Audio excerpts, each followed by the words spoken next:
E é isso aí, meus amigos e amigas. Olha só, penúltimo dia, né, da semana de despedida desse meu carro. É um Onix LT 2020. Comprei ele 0 km e está chegando agora o momento, né, de seguir adiante, né? Então, esse primeiro vídeo vai ser da parte contra. Então, fique aqui comigo se você tem interesse, tá, em pegar um Onix.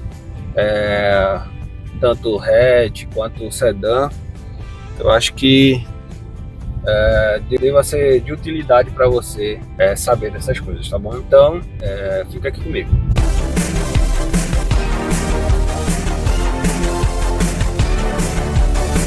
Bom, voltando aqui comigo, galera, é o seguinte, eu vou começar falando, eu fiz uma colinha aqui, tá, para não esquecer e tentar ser o mais breve possível, tá? Vamos falar de suspensão.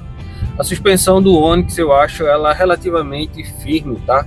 E quando você cai em algum buraco, alguma coisa assim, ela dá aquela pancada seca às vezes, tá? Ele não é um carro tão macio. Vamos para a próxima coisa, corrosão na lataria. Bom, gente, isso aí é um problema sério, tá? Que não existe nenhum histórico que eu saiba em relação a Chevrolet de recall, que ela reconhecesse esse problema, mas dá para perceber que é um problema realmente evidente, porque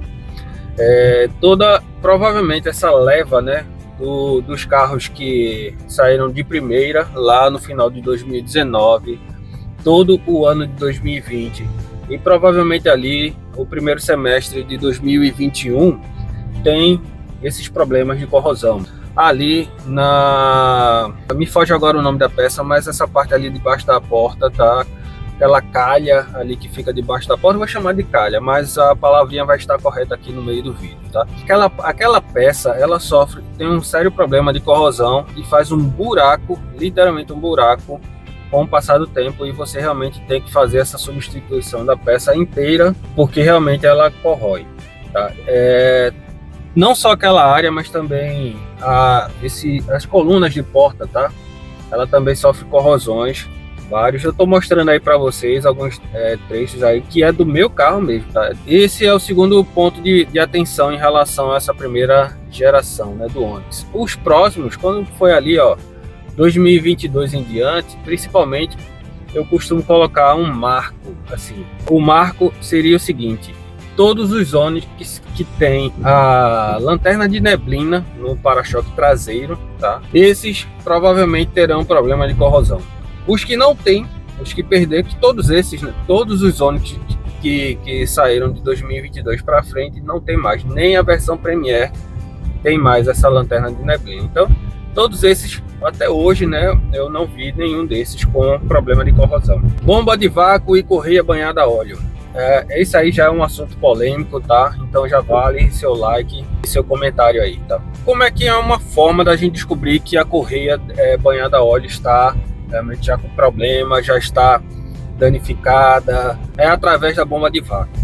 Essa bomba de vácuo, ela fica acoplada ao motor e ela é responsável pelo acionamento do freio, para que os freios tenham a condição de você acioná-lo, né? Porque senão fica muito duro.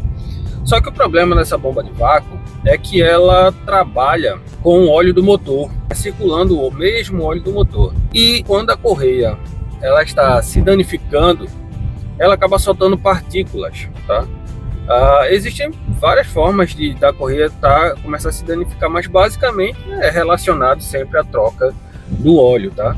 É uma resposta manjada, como a gente fala aqui, mas a verdade é essa: tudo circula, a durabilidade da correia banhada a óleo circula em questão da troca do óleo correto. Então, se você não faz isso, deixa passar do período para trocar, coloca o óleo não especificado, a correia vai se degradando. E uma das características é você começar a sentir o pedal do freio duro. Às vezes você aperta, a primeira acionada que ele dá, ele fica duro, e depois ele quase que ao mesmo tempo o pedal desce. Então, essa já é um ponto de atenção. Quando o carro começa a fazer isso, é porque provavelmente a correia está danificando a bomba de vácuo. A bomba de vácuo não é uma peça barata, é R$ 118 em média, mas eu falo melhor disso no vídeo do card, onde eu fiz um vídeo especificadamente sobre a troca que eu fiz da correia banhada a óleo. Eu já falo para vocês que o preço que está lá nesse vídeo não é o que vocês pagariam hoje, porque ainda nesse momento está em vigor, né, a campanha de troca da correia banhada a óleo da Chevrolet, então você paga bem menos. Eu falo isso nesse momento, né, na data do vídeo, porque também na época eu procurei saber e a Chevrolet também não confirmou que essa campanha seria por toda a vida. Enfim, ela disse que tem um tempo determinado, mas também não divulgou qual é esse tempo determinado. Então, atenção com a bomba de vácuo, porque é algo perigoso, tá? Posso falar a vocês, é algo perigoso.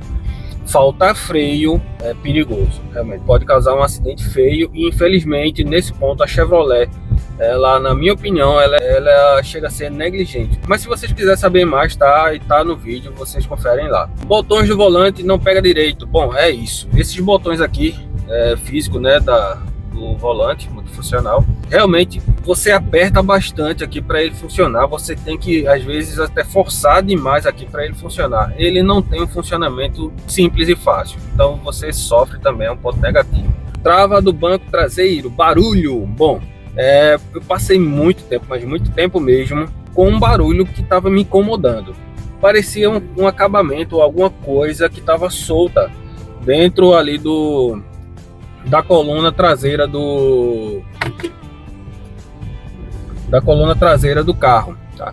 Então, e eu não conseguia descobrir, já tinha desmontado a carenagem ali, não encontrava o problema, até que um primo meu, mais ligado, né, nessas questões, ele foi e matou a charada.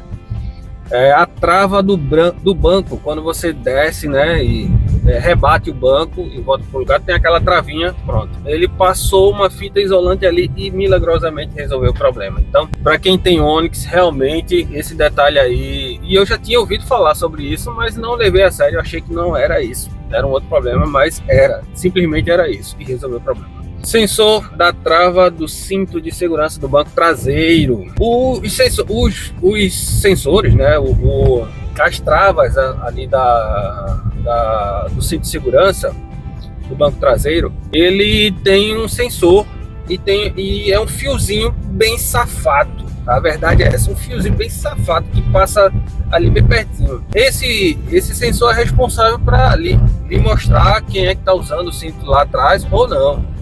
Então é importante esse item, bem importante, mas o fiozinho que alimenta, ou sei lá, que faz a corrente, ele é tão fino que com o tempo ele quebra e se rompe. Na verdade, ele se rompe com muita facilidade. Então acaba que é um item de segurança que perde a funcionalidade, tá? Acabamento de plástico dos bancos dianteiros, tá?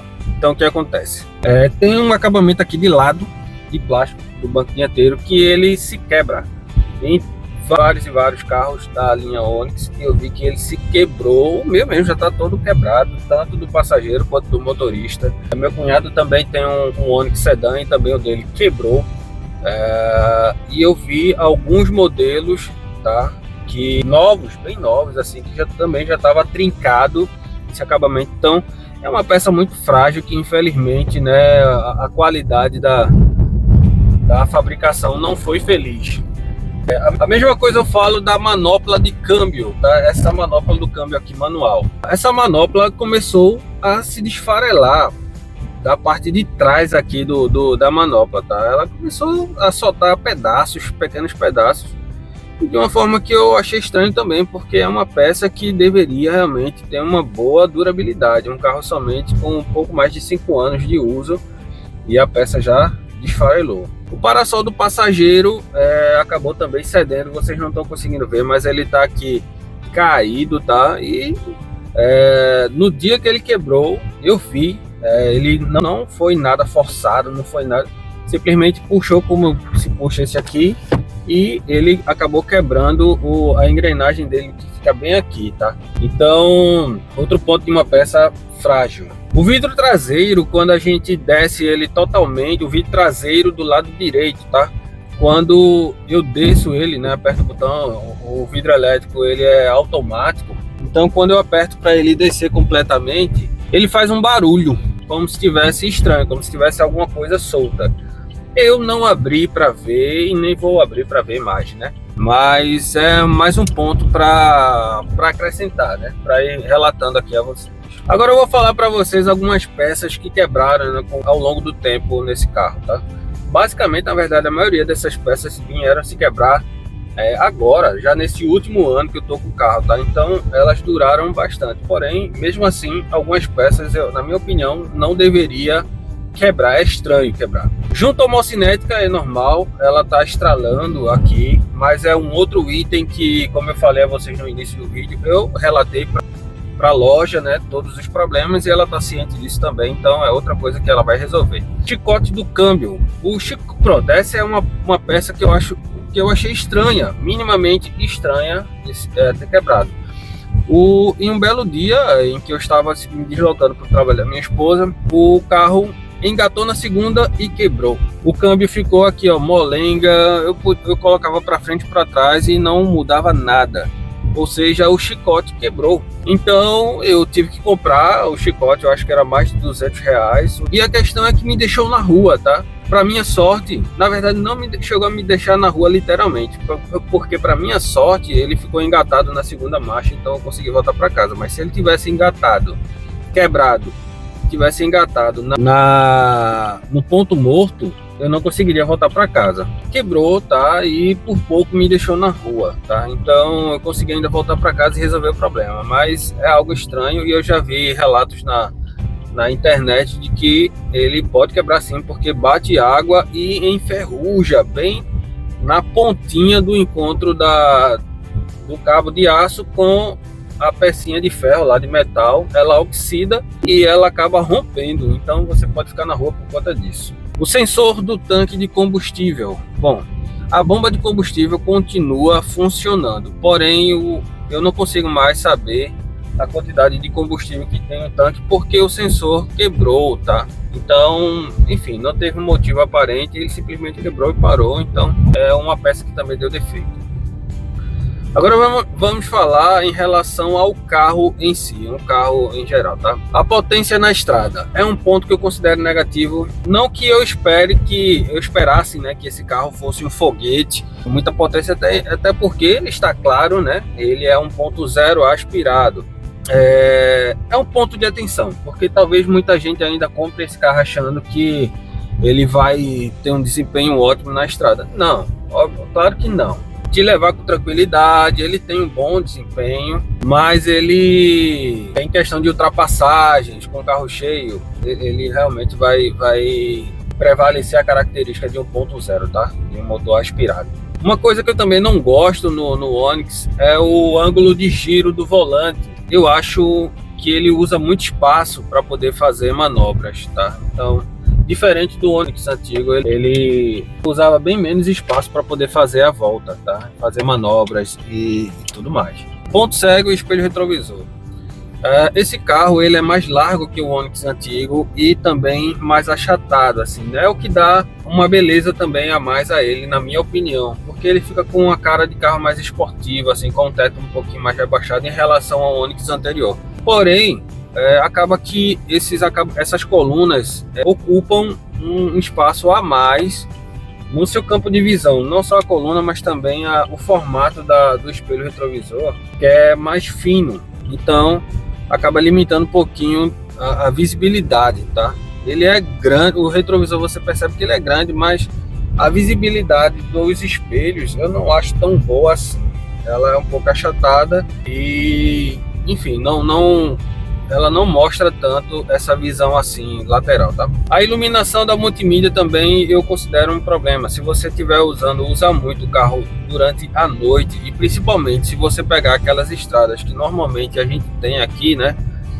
Onde não tem iluminação, onde enfim, fica praticamente só a luz do farol iluminando a pista, a estrada, acaba que essa luz da multimídia ela fica muito forte no seu rosto e não tem, pelo menos nessa versão, nessa época, esse carro não tem a opção de você controlar a luminosidade da multimídia. Então acaba que ela fica incomodando na tua cara, e isso para mim é um ponto também negativo.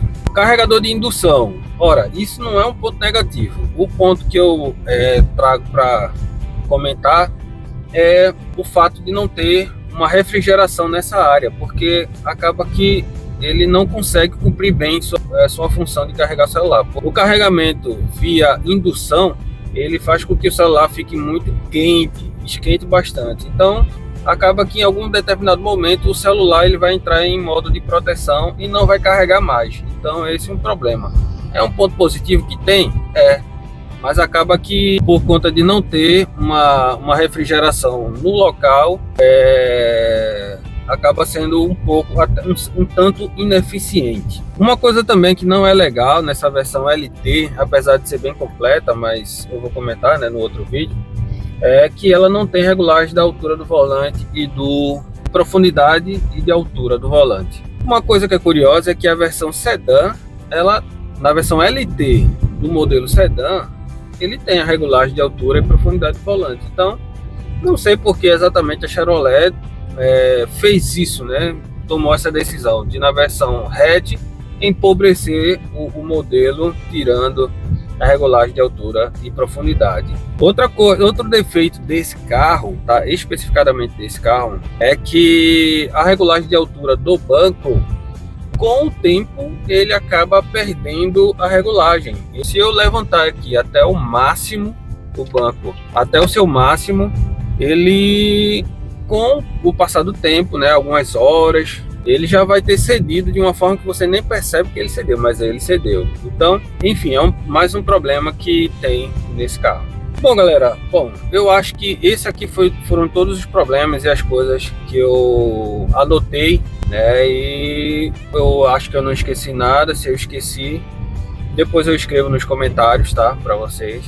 Mas eu espero que vocês tenham gostado. Esses são os pontos negativos, mas também eu peço que vocês assistam o próximo vídeo, que vai ser de pontos positivos, antes de tomarem uma decisão a respeito desse carro, né? Sobre sim ou sobre não em relação à aquisição, tá bom? Então, um grande abraço e te espero no próximo vídeo aqui do seu canal favorito do YouTube, Momento Automotivo. Até mais, pessoal. Valeu!